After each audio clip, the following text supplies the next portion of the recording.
What's good to YouTube? It's your boy Leaky back with another video. Before we get into this, make sure you drop a like, comment, and subscribe. Alright, let's get it. Drill rap is all about dissing dead ops, rapping about murder, and proving that you really about that life. Bronx drill is one of the most violent rap scenes in the world. So how is a rich white kid taking it over right now? This is the wild story of how Lil Mabu went from living in mansions to sending disses at legit gang members. Let's get right into it. Back in 2019, Lil Mabu hopped in the game at around 14 years old and started dropping melodic rap songs. His early music sounded like if Post Malone never hit puberty, and Mabu wasn't picking up any momentum in the industry with it. Anyone can grab a beat off of YouTube and record a track on their phone these days, but something was sketchy about Mabu from the jump. He was an independent artist that nobody knew, but even his first songs sounded like they were produced and recorded by industry vets. It was clear that Mabu had some money behind him, but that didn't mean anyone was paying attention. His pop rap tracks weren't taking off at all, so in 2021, he decided to hop on the drill wave instead. The first time he rapped over a drill beat was on the track Move It, where he laid down some basic bars like, I ain't gonna lie. This time we got another 6ix9ine. I don't really know too much about Mabu, but it sounded like he acting like just like how 6ix9ine was acting. Got these bands on me. I got a friend on me. She used to leave me on scene. I ran these racks with my dudes, on the phone making some moves. You hit me out of the blue? Yeah, you used to clown me at school. Mabu wasn't rapping about catching bodies yet, but it was still a crazy switch up from his first track. And when he followed it up with the track Demon Time, it was clear that Mabu was going all in with drill. Demon Time is a way more aggressive track. Mabu went from rapping about getting clowned at school to laying down lines like, do what I say so, you gonna fold like a table. Demon Time, Angel, my brothers, they toting the fuego. They try to pull up on me. When I see my people, I know they gon' leave. And don't cross me, I'm not Jesus. Run up a check, fingers they blue, you know the vibes, I stay with the crew. The video for the track popped off and almost hit 1 million views. Mabu was making some noise in the drill scene, but it was always pretty clear he wasn't really about that life. Just like how his early tracks sounded like they were professionally produced, the video for Demon Time obviously had a decent budget. Most drill rappers just shoot their videos out on the street or in the projects, but Mabu had expensive studio sets and a lot of production for his very first music video. He followed Demon Time up with the track King of the World and got even more aggressive. On the track, he said, put a blue face on a plain Jane, but I ain't no crip. Peep the fit, you want the smoke? Then pull up on the 5th. Tinted the windows, they blacked out. Said I was broke, so I'm whipping the racks out. Little boy tried to fight, but he tapped out. Hang with the drillers, that's spinning it back round. Lil Mabu was racking up hundreds of thousands of views on YouTube, but it didn't take long before someone called him out. Use Jesus, a rapper from the Bronx who got active in the streets when he was young. He reps a gang called the YGs who have issues with the OGs, Sevside, and other crews in the area. The YGs and OGs were actually all the same gang back in the day, but then someone high up in the crew crossed another member and they ended up splitting into 2 different groups. Like most dudes in the drill scene, Use was active in the streets before he started making music. He didn't start writing songs till he got locked up, but it didn't take him long to make waves in the Bronx. He dropped the track Dead Lokes in 2021 and racked up over 2 million plays. And that's when he started calling himself the face of the Bronx. Use wasn't feeling a dude like Mabu jacking the drill culture, and they started sending shots back and forth on social media. This and other artists has always been part of the rap game. This situation was different.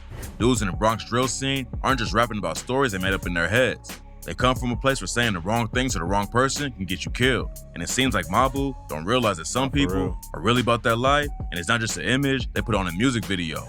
Mabu took the beef to another level when he linked up with Use G's op, Sha EK, for a diss track called Everyone K. Shaw's a Bronx rapper who reps the OGs, which automatically makes him op for Use. But even though they rep rival crews, they didn't have any personal beef until Use started calling himself the face of the Bronx. Shaw sent a shot with the track Face of the What and said, Use G's, you the face of the Bronx? Like how? Words to my mother, you shot. We dropped a vid on the same day. We can see that I'm lit, and you not. Use and Shaw have been going back and forth ever since, so Mabu linked up with Shaw to send more shots at Use.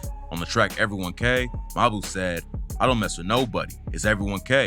If you're looking for me, come and play. Say Mabu's a cop, but y'all talk to the Jakes.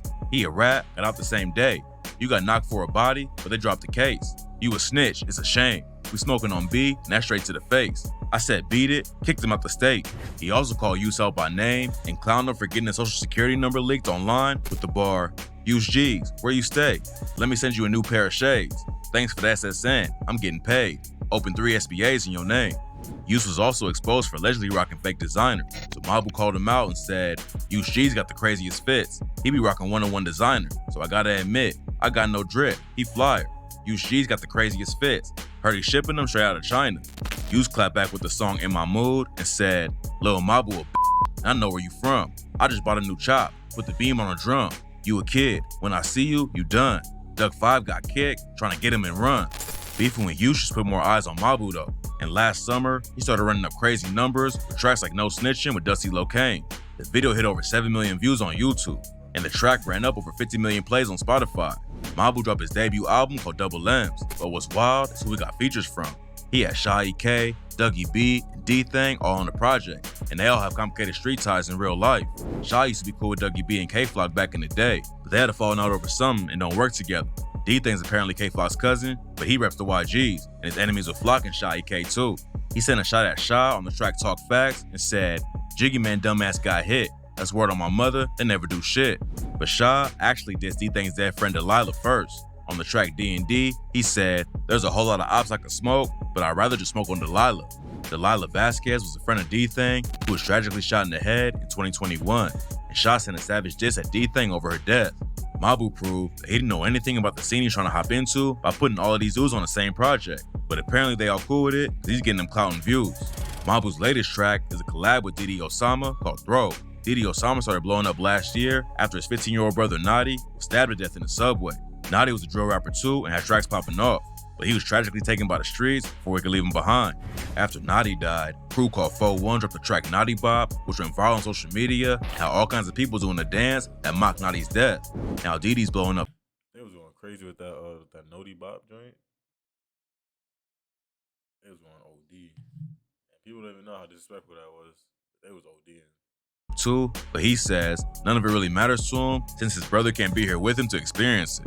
That's what makes this whole thing with Mabu even worse. He's not just rapping about guns and catching bodies, he's using real people who've dealt with real tragedies for clout. And the New York Post just exposed Lil Mabu for who he really is. According to the report, his real name is Matthew Peter DeLuca, and he lives in a mansion on the Upper East Side and goes to a private school that costs $60K a year. Plus, his family owns another mansion in the Hamptons. When he was at a middle school that cost over $50K a year, Mabu was such a good student that he earned the headmaster's prize for strength of character. Mabu's trying to jack the drill culture of artists who really had to survive the streets while he goes to the same school JFK did. It's not clear if his career will burn out now that the truth is out there. But Shy EK told the Post he don't have street cred, but they just respect it because they know he has music talent. A lot of rap fans don't think drill should be promoted at all because of all the violence going down behind the music. Others say it gets people away out of the streets and the violence will be happening anyway. Slim Jesus was another white kid who blew up making drill music, but his career fell completely off after he admitted that everything in his music was cap. It's not clear if the same thing will happen to Lil Mabu, but we know he won't have to worry about going hungry if his music career doesn't work out. You curious to see how I got paid too? Alright, that's the end of the video. Make sure you drop a like, drop a comment, and subscribe. See you on the next one.